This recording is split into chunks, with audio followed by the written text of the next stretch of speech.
Secretary of Commerce Wilbur Ross, whose department includes the Census Bureau. By Jeffrey MervisOc, 22,017,705 p.m. The head of the 2020 U.S. Census has been removed, a step that may signal an end to the aggressive attempt by former Census Bureau Director John Thompson to follow a congressional directive to both save money and modernize the decennial U.S. head count.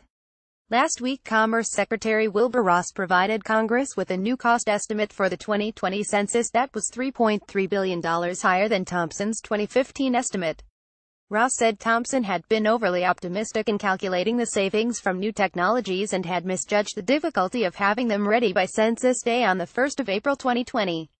Congress had told Thompson to carry out the next census without exceeding the $12.1 billion spent in 2010. In response, Thompson drew up a plan to achieve $5.2 billion in savings from various upgrades, including the first-ever use of the Internet to answer the 10 questions on the census.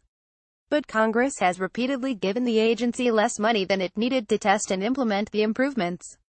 Thompson announced his retirement in May, only a few months after his deputy, Nancy Potok, had moved to the White House to become chief statistician at the Office of Management and Budget.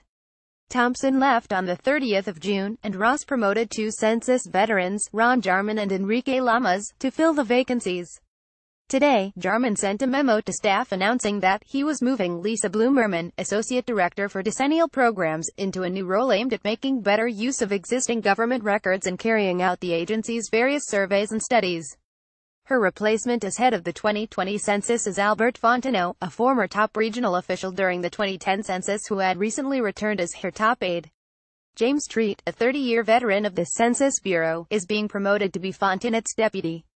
With the 2018 census end-to-end test underway and the 2020 census taking place just over 2 years from now, the Census Bureau must begin to shift its focus from planning and research toward implementation. According to a statement from Jarman's office, "We are making management changes to reflect this new phase of the census and to ensure a complete and accurate count." Blumerman is a career census official who Thompson promoted in 2015. "She is a really capable and good person, and a good manager, but so is Al," he says.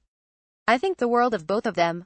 Thompson says he believes that Jarman is simply trying to assemble the best possible team for the 2020 census.